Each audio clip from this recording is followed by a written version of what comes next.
Welcome into another episode of Training Table, sponsored by Bobby Rayoff Honda of State College. They'll take care of you. Need a Honda, anything you need, go check them out on West College Ave.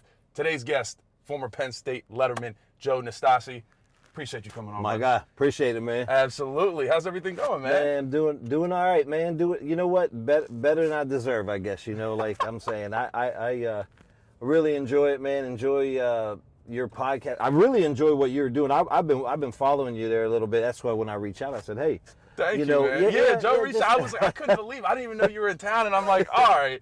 I'm like, we gotta get Joe on for sure. Man, we go right. So I got excited there. I saw you having that cigar up there. I thought a cigar and a whiskey goes a long way with me. So I'm like, look, we got to get together on this. So I kind of reached out and said, hey, what do you think? And figure I have one thing I can do is talk a little bit. So right. Yes, that's all right. Yeah, I was like, that's the easy part for me, man. So yes, sir. No, I'm happy to have you on, man. And obviously a official State College townie.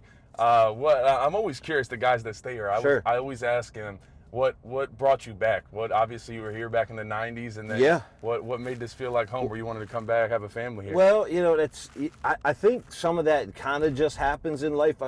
When I first got here, let's see, so like 94, and I'll get into that. So that 94 was, my first year as freshman here, when I went through the program, and we'll get into that a little later, I'm sure. But so I left when I graduated, left. So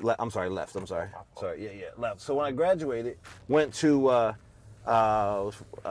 undrafted free agent with Cleveland. So went to Cleveland. So I'm with Cleveland on their expansion roster. So remember now, 99, you go right here. So in 99, was the first year they came back. So remember, they went to Baltimore. So when they left Cleveland, went to Baltimore. I forget the years, maybe 94 to or 95 to 99. So anyway, come back in expansion team with the Browns. And at that time, the way it worked was, when the 6th round or 7th round was over, then the calls started coming in. I think it was like 5 teams. So it was like Jacksonville. It was Coach Vermeil out in it was St. Louis Rams at that time, and a few other teams there. And actually Parcells, when he was up in, I believe he was in New England, I think it was, or even the Jets. One of those teams. Anyway, I remember getting a call from Parcells. But anyway, long story short, go out to Cleveland because I'm like, okay, being undrafted, I didn't have like this, 5-star career, but, did what I did. And went to the combine, ran a good time, had an opportunity to get some looks. So went to Cleveland and was out there. We were 2-14, terrible. But, it was one of those things. And I didn't make the 53-man roster. I was on and off with the practice squad, which was unbelievable experience, by the way. So that was the first year. Yeah, there you go. And then the year after that, Coach Vermeil calls me. I go out and have a workout out there. I was on their practice squad. That was a great show on turf. So that was with Marshall Falk, and it was Troy Holt was one of the big dogs out there. Isaac Bruce. That must have been crazy to be on that. Yeah, that was cool. So one thing I got out of football. This is one thing I got out of football. Is experience. So I don't want to say always the underdog, but sort of someone that knew you always had to work no matter what happened. It was just you had to go there and put in the work. And one thing, when the game left me, or I left the game, however you want to put it, it was when I hung the cleats up, there was never like, well, I'm going to go get on a flag football team, or I'm going to play. When I was done, I was done. I fulfilled everything and had the opportunity to give everything that my talent would allow me to. And it wasn't like, well, if I would have worked a little harder, I could have done X, Y, and Z. It didn't work like that. All right, you were talking about, obviously, you coach in wideouts now at State College High. So you got involved originally. Was it because your sons were playing at the time? Or was that before they were playing? So it was a little bit before they were playing. Coach Littell, which, by the way, State High really does a really good job from a state level. I mean, from public school, we're there every year. I mean, what the staff does, I mean, we have a really good staff down there, and Coach Littell does a really good job with that program. And, me just happy that I can be part of that, because when you look at it, like, you got these private schools like the St. Joe's and the PCCs and some of the schools that come out of there every year. And shout out to the Cougars down in the Berg too, because It usually comes down to us, the Berg, and then, well, which is 5A now, which is Bishop McDevitt, but like it's usually us two, and you know, and then you have Pine Richland, which was 6A at time out of Pittsburgh, but it's normally out of our conference, it's us and Harrisburg. Yeah, that's you know? crazy impressive, because I can't believe, because Maryland, I played ball in Maryland, I could not imagine having public versus private in the same league. It's tough. That's crazy. The St. Joe's thing makes it really hard because there might be one right there. You see it? Oh yeah, you're right. You're right. The public versus private here, the 6A, I mean, it really makes a difference. Because let's say we have a really good club, right? We may have 3 Division I kids, 1 Power 5 or 2 Power 5s, and we got ourselves a club, right? Yeah. You go St. Joe's, they may have 9 or 10 Power 5s. Yeah. You just and you could coach your ass off, but that's the high school gap. I played St. Joe's Prep when they had Marvin Harrison Jr., Kyle McCord, Trotter. Dude, Marvin Harrison, they were sophomores at the time. Took us for 4 touchdowns. And I'm like, who is that? I knew who the kid was because we heard. We're like, oh, he's just Marvin Harrison's son. He's not that good. Man, tore it up. So you guys played them. We played them. We traveled. And it was, that was my sophomore year. And we lost, man. But that's when I was like, all right, I got some respect for PA ball. But when I heard that public and private are in the same, like as far as playoffs and stuff, I couldn't believe it. Yeah, I don't know I don't know if it's just logistics makes it hard. I don't know what it is, but my solution was always like, okay, play whoever you want, and then when the playoffs come, just separate it somehow, like that. You know, because so you can get a state champ. Because last handful of years, it would have been us versus Harrisburg. Yeah. You know what I mean? So like we would have been playing each other for the state championship the last handful of years anyway. So.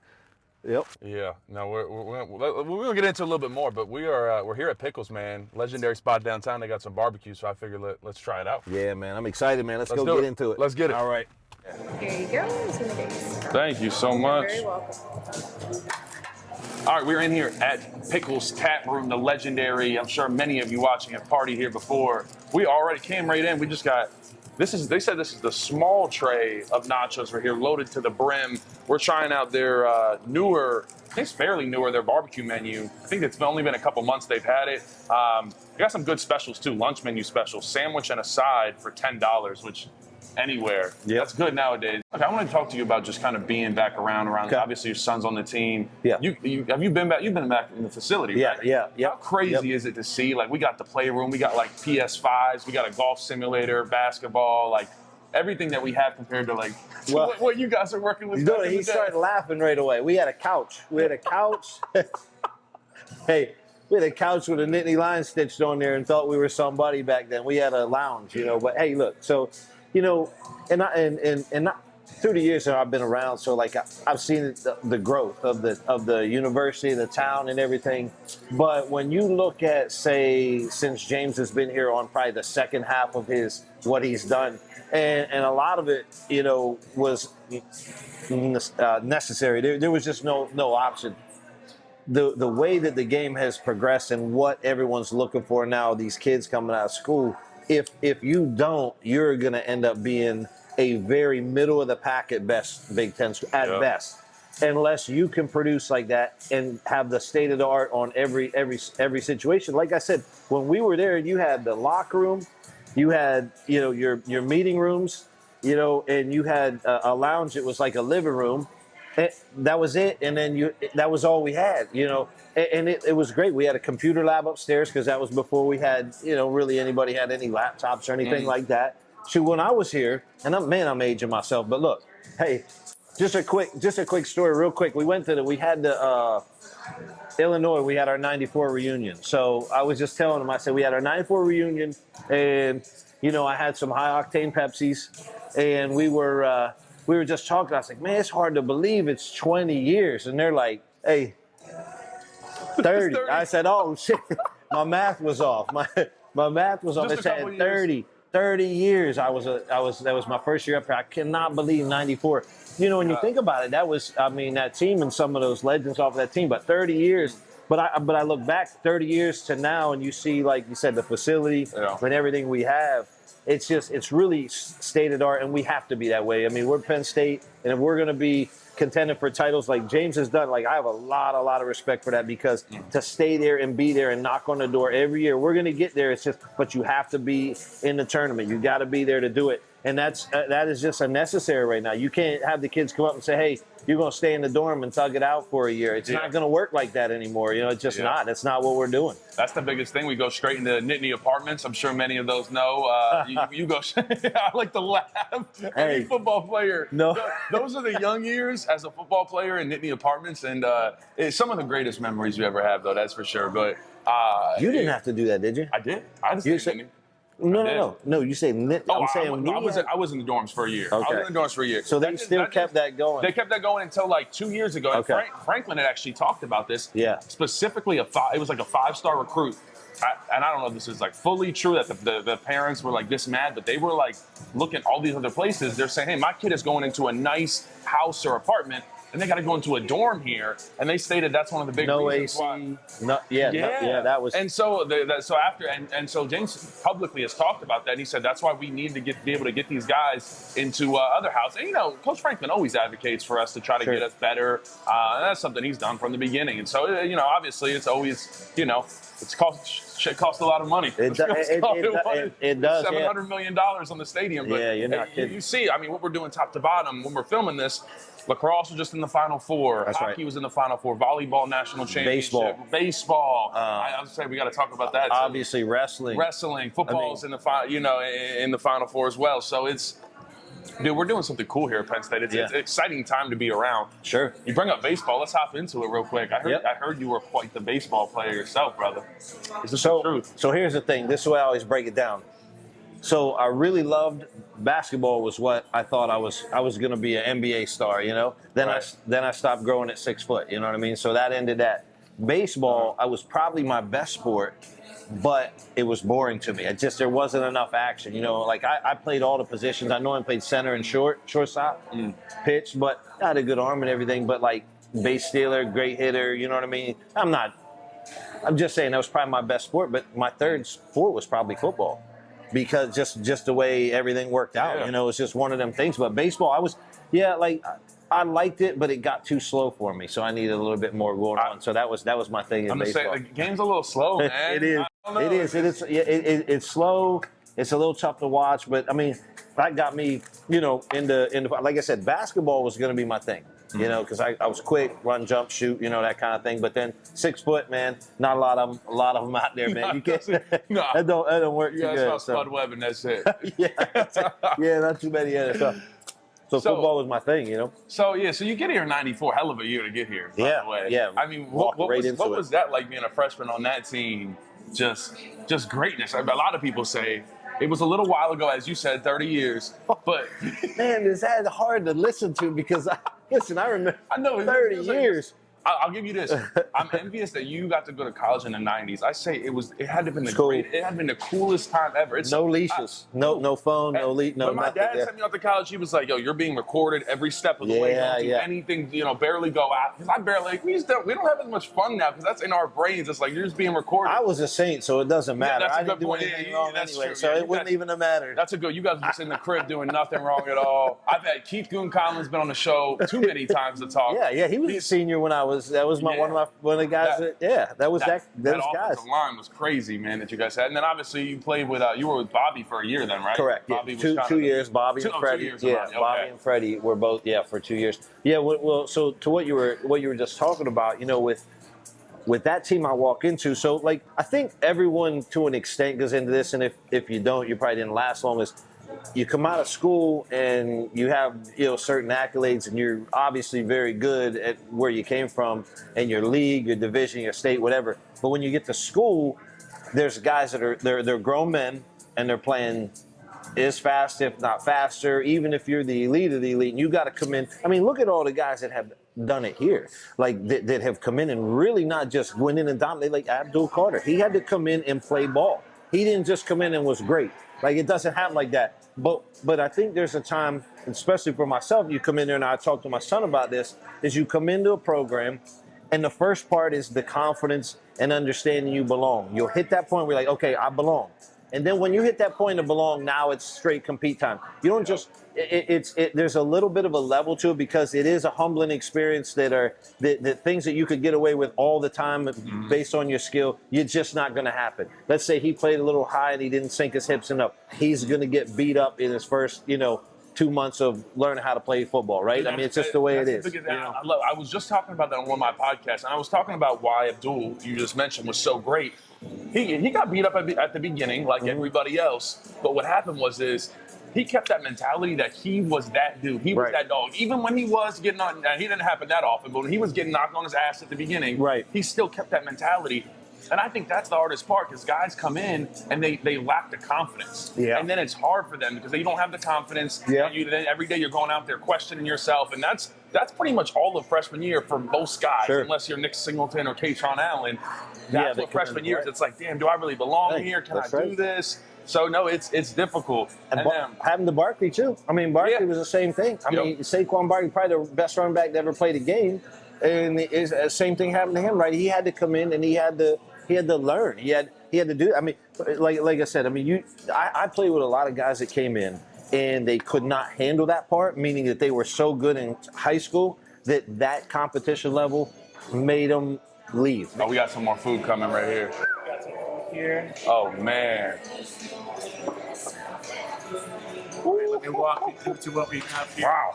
Oh my gosh, we got a whole might have to do the tequila before that. Wings here, you have half of them tossed in our barbecue sauce, half of them in garlic buffalo, our in-house smoked ribs here. We have a half rack for you. Wow. We go over to our sides, our cornbread, our mac and cheese with smoked Gouda, our pickled onions, and pickles, obviously, locally sourced with the Amish.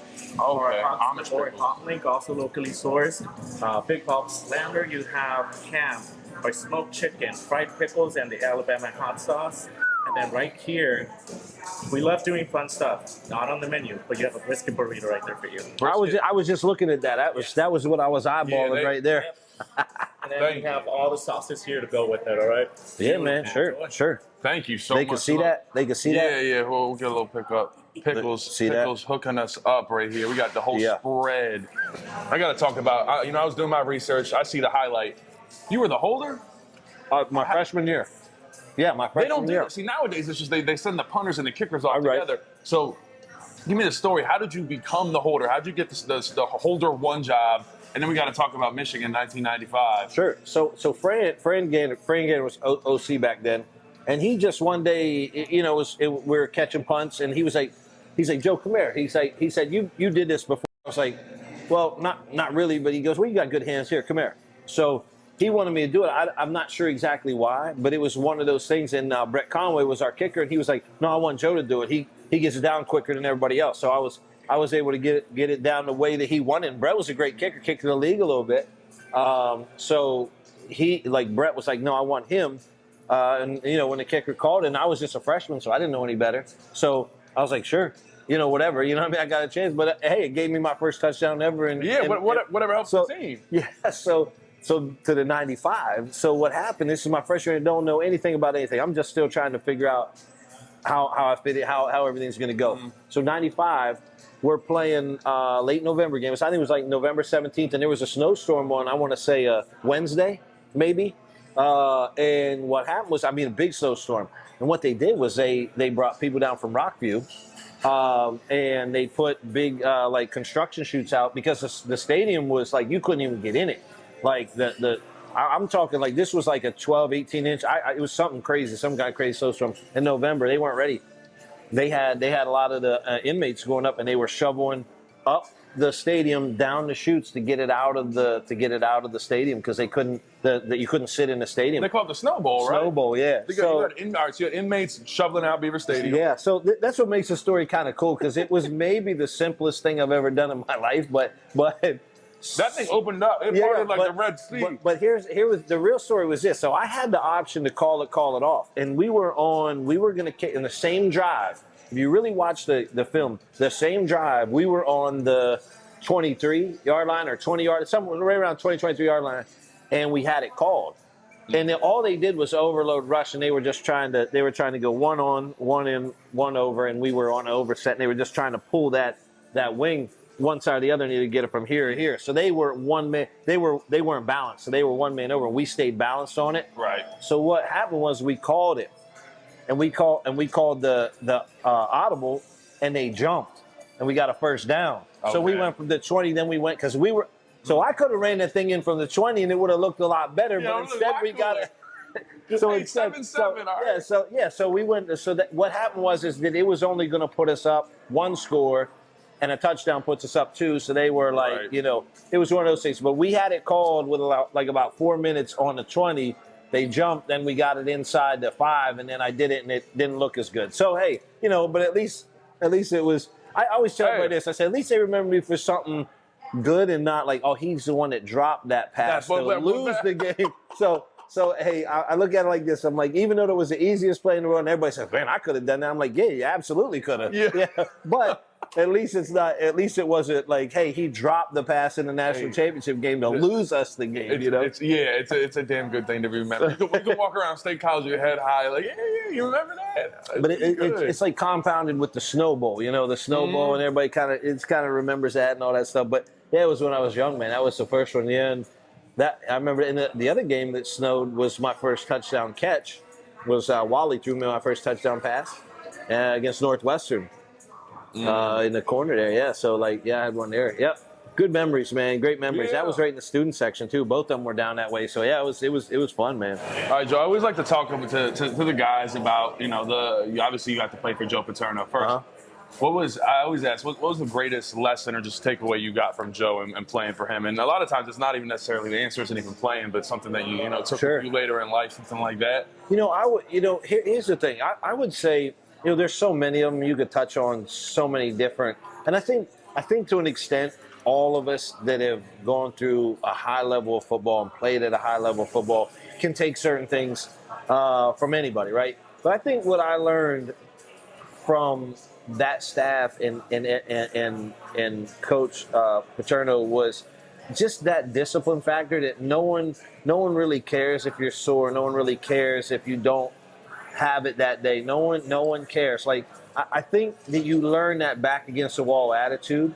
I feel like I've been able to take that through life. No one cares. Like no one really. When I say that, I don't mean that in a mean way. Like no one cares about you. I mean that in a way like they don't care. They just want results. So it's not about your effort, it's about the result. And I think that's one of the things I really took it, because things don't bother me as much now. Like I don't know, some people get all worked up over certain things, and I'm a flatliner. It doesn't really bother me because it's just like I understand. Like everybody has a perspective. It's all about results. It's not about how much effort you put into it. It's about the result. And I think that is one of the things I took, and a lot of that came from John Thomas. JT was my strength coach, military guy.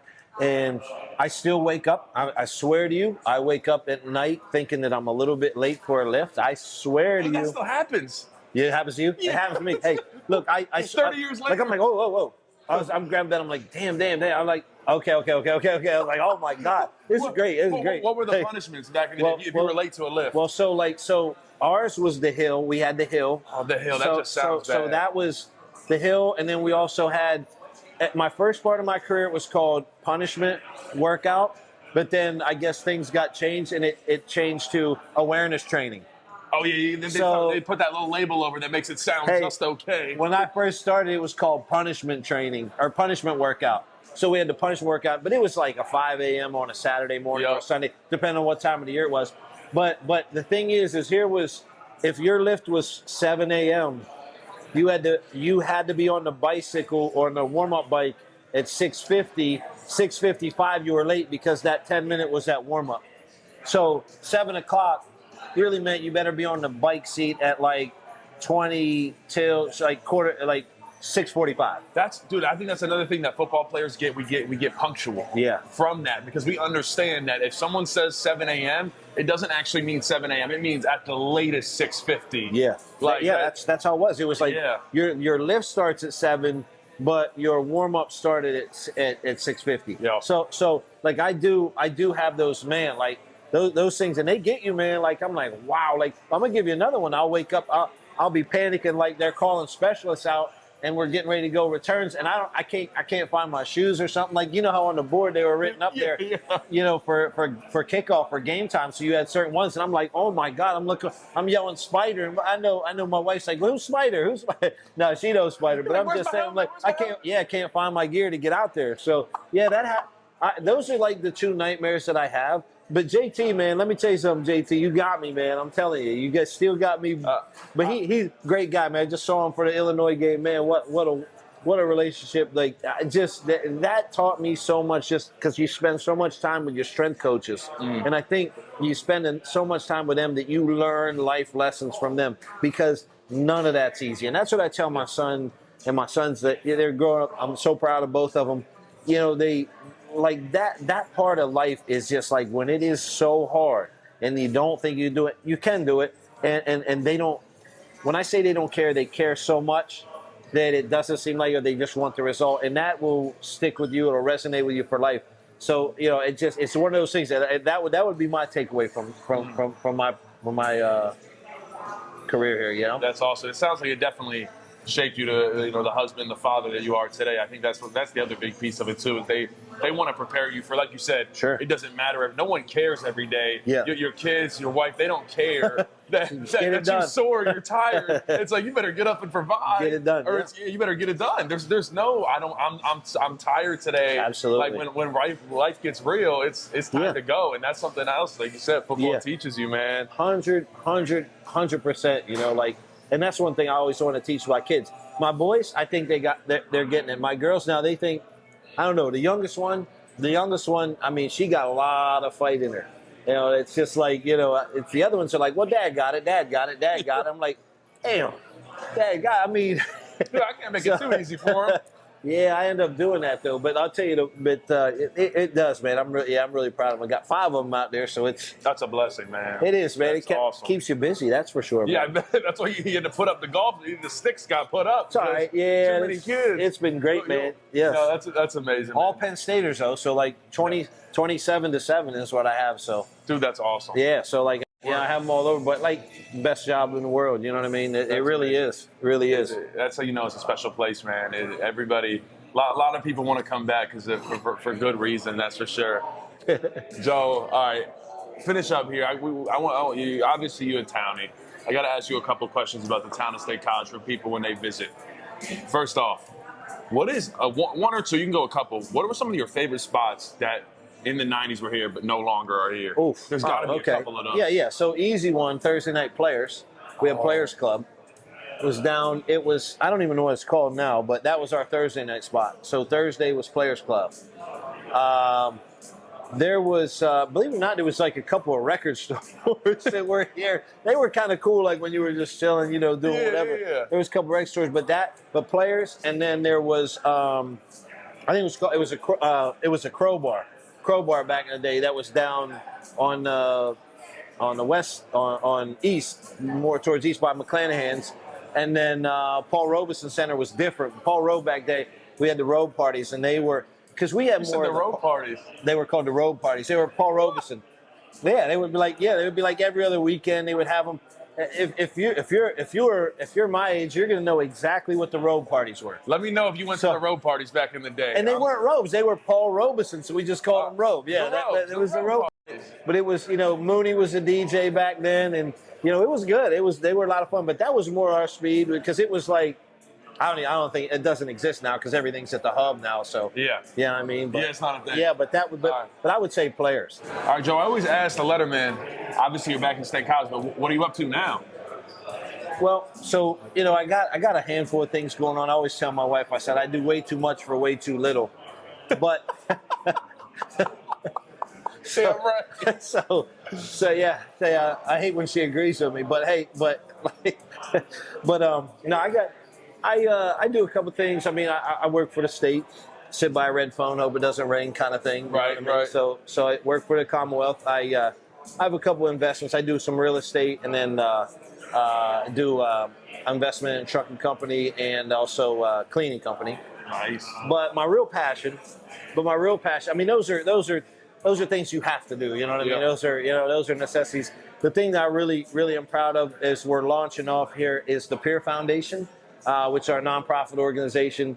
And Peer Foundation stands for Provide, Inspire, Educate, Repeat. Really, really great. We're doing a lot of things. We're really bridging a gap from talent that doesn't have the opportunity or the resources, and we're trying to bridge that gap in order for them to continue a career. So it's really for at-risk youth and families, and then on a lot of different levels. So we're really diving into this. I have a really, really, really great team. Really proud of what some of the guys. Again, we're just launching up, just getting funded.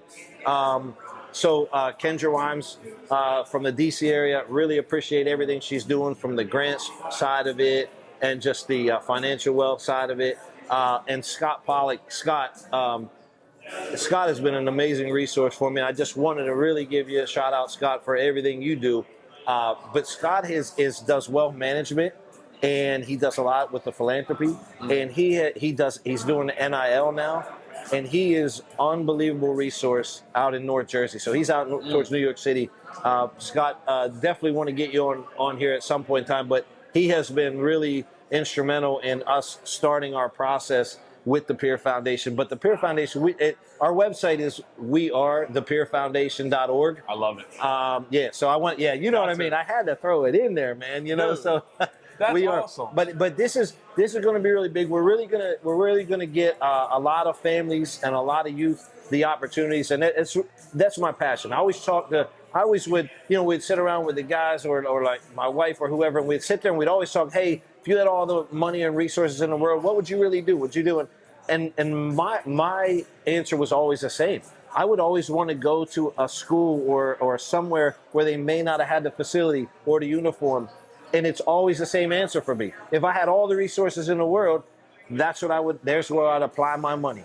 And I said, if I can't do it individually, let's do it collectively. So that's why we decided on I started this a year and a half ago, and now we're starting to get a little traction, a little funding, and we're putting programs into place. So really, really excited about the Peer Foundation and all the help that we have, because I figure if I can't do it myself, we'll do it collectively. We are thepeerfoundation.org, man. I'm really excited about it. Absolutely. We'll put that down below in the description. And anytime we got events, I'll make sure to put it out to all you guys. And I'm sure we'll have some stuff going in the future. Really appreciate that, man. I'm excited. Yeah. Once again, man, this is why I have the Letterman on. Not only were you guys ballers when you were here, but like all the cool stuff to see you guys doing that nowadays. I hope that makes the audience feel good. Whether you don't like NIL, you know, however you feel. I mean, this is the truth of like what Penn State is. All these guys giving back. So it's so exciting. No, to see man, that, listen. awesome. I watch and I watch your show. Like I love the breakdowns. I want to be part of that. I'm like, man, that's why I wanted to reach out to him. I said, I got to be part of that because this guy knows his stuff, man. I mean, he has done. We're really breaking down the wide receivers this year. I tell you, it's fun, man. I mean, this is my zone. This is what I really like. I really like guys like this, man. It just. Hey, when they bring it to you real, I like the uncut stuff. They kind of, you got to give it to you the way it should be given to you. And much appreciation to like all the fans and the support and everything. So subscribe to his channel, man, for real, because you get a lot of really good information. And I know I have like some of the breakdowns that he was doing. It just gives you some good insight, especially when you get like the merge view and you're able to, break down some blocking schemes and things. I think that I really believe that fans really want to see that because that's something that they're watching the game, they're watching the ball. Yeah. But then when you get to see it a couple days later and you get to show them what really happened, I think they really like that. So I think that's big ups for that. I really like that stuff. I appreciate it. Yeah, that's good. It's coming all summer and then the fall's coming. And we're definitely going to get Joe back on. I'm excited for that. We're absolutely going to do that. And Cigars of Letterman this summer. So sometime this summer we're going to have him on. It's going to be a good time. You play where in Maryland? Where'd you play at in Maryland? Well, from Annapolis, Maryland, but I played up in Montgomery County, where like Good Counsel, Gonzaga, DeMatha, all those schools. Oh yeah. So I played Caleb Williams, never lost. Were you private school? Yeah, I went to Good Counsel. That was private. Oh, Good Counsel. I was supposed to go to public, and then a bunch of offers came in. I got an offer from Penn State before even my freshman year started. And really? Yeah. What was your injury? What'd you? Concussion. So I got like 6 of them. I got both shoulders and a knee, but that wasn't it. I got like my 6th concussion, bro. I went through it mentally. It was rough. Yeah. And then I was just like, it wasn't worth it for me. So I just, I didn't realize you were that young. Yeah, dude. Yeah. When did you come up here? 2021, January 1st. Man, when I got here. You're gonna have a good career in this. This is gonna be good for you. I appreciate it. I like this kind of stuff. I truly enjoy doing it. I broadcast journalism. Thankfully, Coach Franklin paid for the rest of my degree, so that was really big time. Yeah, he's awesome. Shout out Coach Frank, man. He, wow, it was super big and everything. We still talking to this day. I put out some highlights of his 1994 tape. I saw it again. East Stroudsburg. It was just a single game. He called me because I put it out, and he was like, "Man, you're making this seem like it's full season highlights." He was like, "It's just a single game." I'm like, "Coach, you look like Lamar out there. You're running for the first down." Oh man, James is good. He's always been good to you, man. I always appreciate him, man. I don't think he gets the credit because that is one thing I want to say. I don't think he gets the credit because of the expectation, right? And I just what he's done from the point when he got here to now is pretty unbelievable, and not everybody can do it. I mean, I just he really impressed with what he does. It feels that you're right. Yeah, I think people sometimes forget what James Franklin pulled us out of where we were, the sanctions, all that stuff. And now we're sitting here, and we're angry if we lose more than one game, or even one game. Hey, that's a hard expectation to live up to. It is, and I mean, you can call it what you want, but I mean, you could easily be and I'm not trying to pick on any teams, but you could be a middle of the pack, Purdue-ish, like Maryland, like people forget, man. I mean, we were left for dead.